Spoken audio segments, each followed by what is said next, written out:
I never knew anyone so keenly alive to a joke as the king was. He seemed to live only for joking.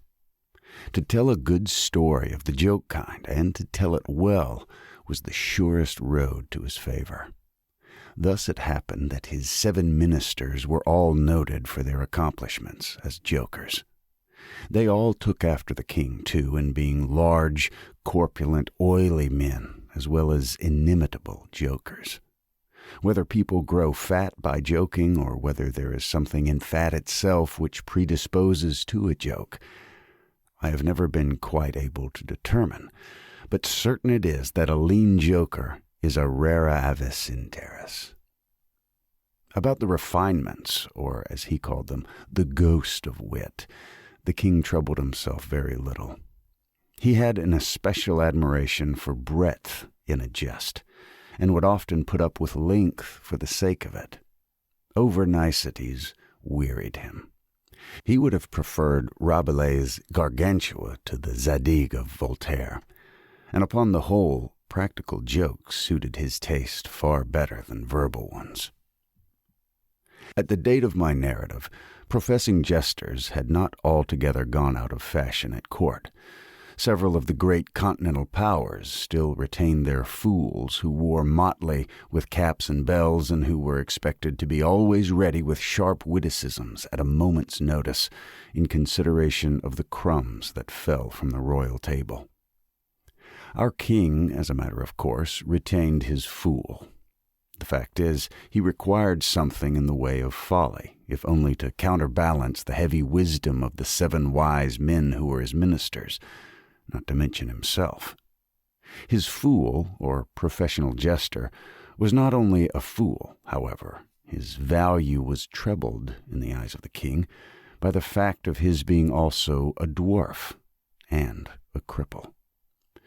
Dwarves were as common at court in those days as fools, and many monarchs would have found it difficult to get through their days are rather longer at court than elsewhere, without both a jester to laugh with and a dwarf to laugh at. But, as I have already observed, your jesters, in 99 cases out of 100, are fat, round, and unwieldy, so that it was no small source of self-gratulation with our king that, in Hopfrog, this was the fool's name, he possessed a triplicate treasure in one person. I believe the name Hopfrog was not given to the dwarf by his sponsors at baptism, but it was conferred upon him by general consent of the several ministers on account of his inability to walk as other men do. In fact, Hopfrog could only get along by a sort of interjectional gait, something between a leap and a wriggle, a movement that afforded illimitable amusement and, of course, consolation to the king, for, notwithstanding the protuberance of his stomach and a constitutional swelling of the head, the king, by his whole court, was accounted a capital figure. But although Hopfrog, through the distortion of his legs, could move only with great pain and difficulty along a road or floor, the prodigious muscular power which nature seemed to have bestowed upon his arms, by way of compensation for deficiency in the lower limbs, enabled him to perform many feats of wonderful dexterity where trees or ropes were in question, or anything else to climb. At such exercise he certainly much more resembled a squirrel or a small monkey than a frog. I am not able to say with precision from what country Hopfrog originally came. It was from some barbarous region, however, that no person ever heard of, a vast distance from the court of our king. Hopfrog and a young girl very little less dwarfish than himself, although of exquisite proportions and a marvelous dancer, had been forcibly carried off from their respective homes in adjoining provinces and sent as presents to the king by one of his ever-victorious generals. Under these circumstances, it is not to be wondered at that a close intimacy arose between the 2 little captives. Indeed, they soon became sworn friends. Hopfrog, who, although he made a great deal of sport, was by no means popular, had it not been in his power to render Trippetta many services. But she, on account of her grace and exquisite beauty, although a dwarf, was universally admired and petted, so she possessed much influence and never failed to use it whenever she could for the benefit of Hop Frog. On some grand state occasion, I forgot what, the king determined to have a masquerade. And whenever a masquerade or anything of that kind occurred at our court, then the talents, both of Hop Frog and Trippetta, were sure to be called into play. Hop Frog, in especial, was so inventive in the way of getting up pageants, suggesting novel characters and arranging costumes for masked balls, that nothing could be done, it seems, without his assistance. The night appointed for the fete had arrived. A gorgeous hall had been fitted up under Trippetta's eye with every kind of device which could possibly give éclat to a masquerade. The whole court was in a fever of expectation. As for costumes and characters, it might well be supposed that everybody had come to a decision on such points. Many had made up their minds as to what roles they should assume a week or even a month in advance, and in fact there was not a particle of indecision anywhere, except in the case of the king and his 7 ministers. Why they hesitated I never could tell, unless they did it by way of a joke. More probably they found it difficult, on account of being so fat, to make up their minds. At all events, time flew, and as a last resort they sent for Trippetta and Hop Frog. When the 2 little friends obeyed the summons of the king, they found him sitting at his wine with the 7 ministers of his cabinet council. But the monarch appeared to be in a very ill humor. He knew that Hop Frog was not fond of wine, for it excited the poor cripple almost to madness, and madness is no comfortable feeling. But the king loved his practical jokes, and took pleasure in forcing Hop Frog to drink, and, as the king called it, to be merry. "Come here, Hop Frog," as the jester and his friend entered the room. "Swallow this bumper to the health of your absent friend." Here Hop Frog sighed. "And then let us have the benefit of your invention. We want characters, man, something novel, out of the way. We are wearied with this everlasting sameness. Come, drink, the wine will brighten your wits." Hop Frog endeavored, as usual, to get up a jest in reply to these advances from the king, but the effort was too much. It happened to be the poor dwarf's birthday, and the command to drink to his absent friends forced the tears to his eyes. Many large, bitter drops fell into the goblet as he took it, humbly, from the hand of the tyrant. "Ha, ha, ha!" roared the latter, as the dwarf reluctantly drained the beaker. "See what a glass of good wine can do. Why, your eyes are shining already." Poor fellow! His large eyes gleamed rather than shone, for the effect of wine on his excitable brain was not more powerful than instantaneous. He placed the goblet nervously on the table and looked round upon the company with a half-insane stare.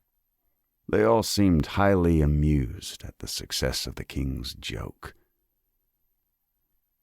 "And now to business," said the Prime Minister, a very fat man. "Yes," said the king. "Come, lend us your assistance. Characters, my fine fellow. We stand in need of characters, all of us. Ha, ha, ha!" And as this was seriously meant for a joke, his laugh was chorused by the 7. Hop Frog also laughed, although feebly and somewhat vacantly. "Come, come," said the king impatiently. "Have you nothing to suggest?"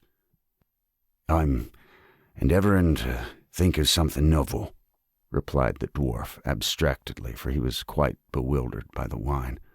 "Endeavoring!" cried the tyrant fiercely. "What do you mean by that? Ah, I perceive you are sulky, and you want more wine. Here, drink this!" And he poured out another gobletful and offered it to the cripple, who merely gazed at it, gasping for breath. "Drink, I say!" shouted the monster. "Or by the fiends—" The dwarf hesitated. The king grew purple with rage. The courtiers smirked. Trippetta, pale as a corpse, advanced to the monarch's seat and, falling on her knees before him, implored him to spare her friend. The tyrant regarded her for some moments in evident wonder at her audacity. He seemed quite at a loss what to do or say, how most becomingly to express his indignation. At last, without uttering a syllable, he pushed her violently from him and threw the contents of the brimming goblet in her face. The poor girl got up the best she could, and not daring even to sigh, resumed her position at the foot of the table. There was a dead silence for about half a minute, during which the falling of a leaf or of a feather might have been heard.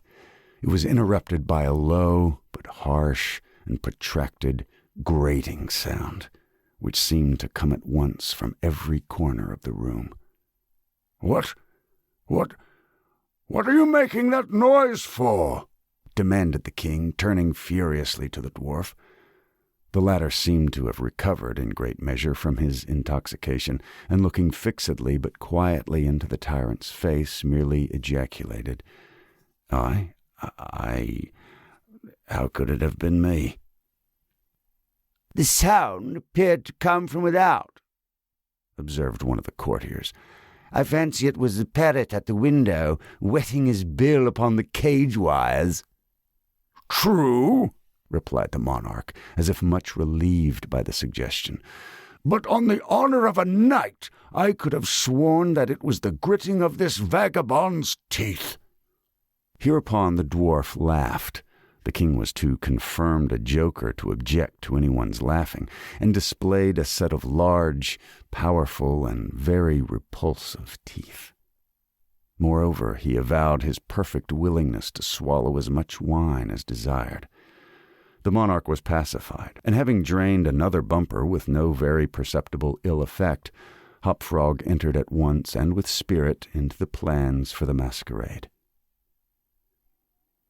"I cannot tell what was the association of the idea," observed he, very tranquilly, and as if he had never tasted wine in his life. "But just after your majesty had struck the girl and thrown the wine in her face, just after your majesty had done this, and while the parrot was making that odd noise outside the window, there came into my mind a capital diversion, one of my own country frolics, often enacted among us at our masquerades. But here it will be new altogether. Unfortunately, however, it requires a company of 8 persons, and—" "Here we are!" cried the king, laughing at his acute discovery of the coincidence. "8 to a fraction, I and my 7 ministers. Come, what is the diversion?" "We call it," replied the cripple, "the 8 chained orangutans, and it really is excellent sport if well enacted." "We will enact it," remarked the king, drawing himself up and lowering his eyelids. "The beauty of the game," continued Hop Frog, "lies in the fright it occasions among the women." "Capital!" roared in chorus the monarch and his ministry. "I will equip you as orangutans," proceeded the dwarf. "Leave all that to me. The resemblance shall be so striking that the company of the masqueraders will take you for real beasts, and, of course, they will be as much terrified as astonished." "Oh, this is exquisite!" exclaimed the king. "Hop Frog, I will make a man of you!" "The chains are for the purpose of increasing the confusion by their jangling. You are supposed to have escaped en masse from your keepers.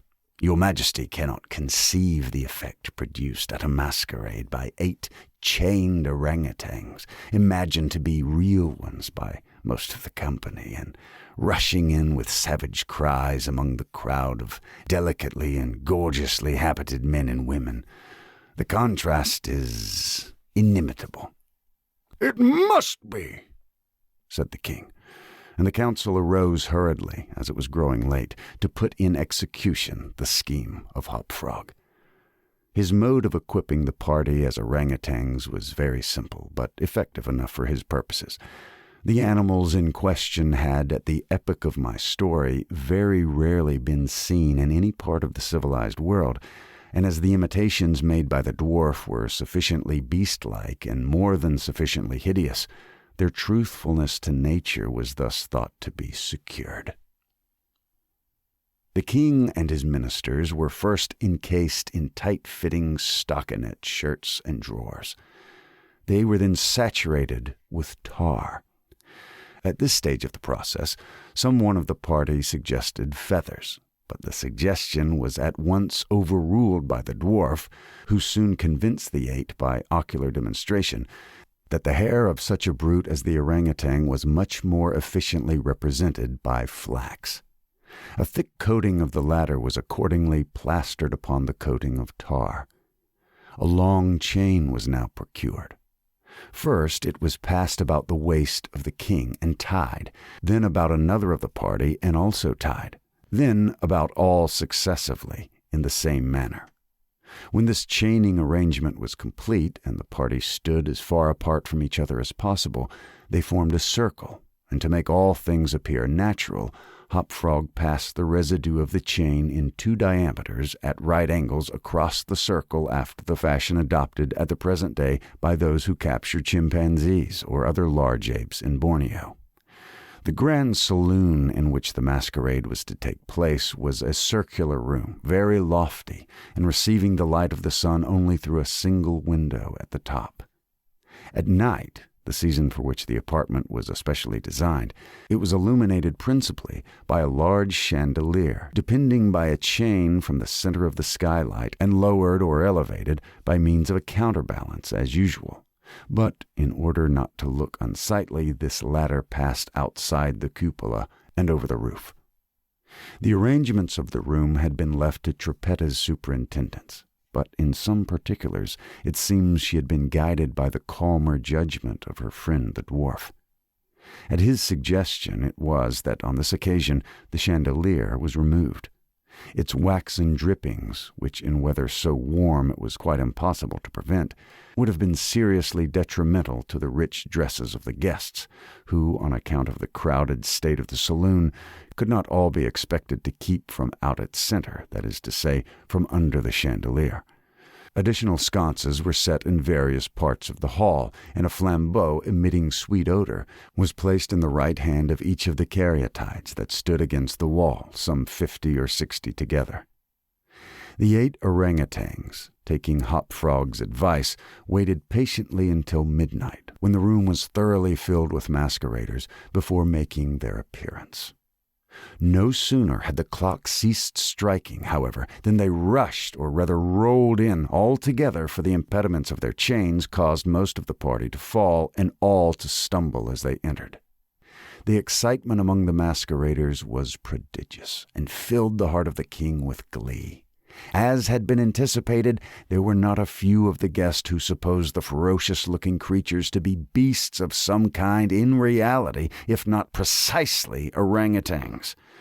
Many of the women swooned with affright, and had not the king taken the precaution to exclude all weapons from the saloon, his party might soon have expiated their frolic in their blood. As it was, a general rush was made for the doors, but the king had ordered them to be locked immediately upon his entrance, and at the dwarf's suggestion the keys had been deposited with him.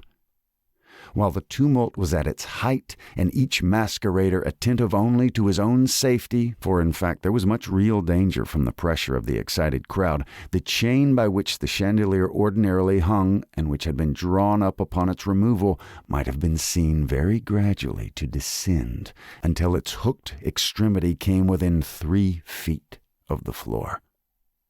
Soon after this, the king and his 7 friends, having reeled about the hall in all directions, found themselves at length in its center, and of course in immediate contact with the chain. While they were thus situated, the dwarf, who had followed noiselessly at their heels, inciting them to keep up the commotion, took hold of their own chain at the intersection of the 2 portions which crossed the circle diametrically and at right angles. Here, with the rapidity of thought, he inserted the hook from which the chandelier had been wont to depend, and in an instant, by some unseen agency, the chandelier chain was drawn so far upward as to take the hook out of the reach, and as an inevitable consequence, to drag the orangutans together in close connection and face to face. The masqueraders by this time had recovered in some measure from their alarm, and beginning to regard the whole matter as a well-contrived pleasantry, set up a loud shout of laughter at the predicament of the apes. "Leave 'em to me!" now screamed Hop Frog, his shrill voice making itself easily heard through all the din. "Leave 'em to me! I fancy I know 'em. If I can get a good look at 'em, I can soon tell who they are." Here, scrambling over the heads of the crowd, he managed to get to the wall, when, seizing a flambeau from one of the caryatides, he returned as he went to the center of the room, leaping with the agility of a monkey upon the king's head, and thence clambered a few feet up the chain, holding down the torch to examine the group of orangutans, and still screaming, "I shall soon find out who they are!" And now, while the whole assembly, the apes included, were convulsed with laughter, the jester suddenly uttered a shrill whistle, when the chain flew violently up for about 30 feet, dragging with it the dismayed and struggling orangutans, and leaving them suspended in mid-air between the skylight and the floor. Hop Frog, clinging to the chain as it rose, still maintained his relative position in respect to the ape maskers, and still, as if nothing were the matter, continued to thrust his torch down toward them as though endeavoring to discover who they were. So thoroughly astonished was the whole company at this ascent that a dead silence of about a minute's duration ensued. It was broken by just such a low, harsh, grating sound as had before attracted the attention of the king and his counselors when the former threw the wine in the face of Trippetta. But on the present occasion there could be no question as to whence the sound issued. It came from the fang-like teeth of the dwarf, who ground them and gnashed them as he foamed at the mouth and glared with an expression of maniacal rage into the upturned countenances of the king and his 7 companions. "Aha!" said at length the infuriated jester. "Aha! I begin to see who these people are now." Then, pretending to scrutinize the king more closely, he held the flambeau to the flaxen coat which enveloped him, and which instantly burst into a sheet of vivid flame. In less than half a minute the whole 8 orangutans were blazing fiercely amid the shrieks of the multitude, who gazed at them from below, horror-stricken, and without the power to render them the slightest assistance. At length the flames, suddenly increasing in virulence, forced the jester to climb higher up the chain to be out of their reach, and as he made this movement the crowd again sank for a brief instant into silence. The dwarf seized his opportunity and once more spoke. "I see now distinctly," he said, "what manner of people these maskers be. They are a great king and his 7 privy councillors. A king who does not scruple to strike at a fenceless girl, and his 7 councillors who abet him in the outrage. As for me, I am simply Hop Frog the jester, and this is my last jest." Owing to the high combustibility of both the flax and the tar to which it adhered, the dwarf had scarcely made an end of his brief speech before the work of vengeance was complete. The 8 corpses swung in their chains, a fetid, blackened, hideous, and indistinguishable mass. The cripple hurled his torch at them, clambered leisurely to the ceiling, and disappeared through the skylight.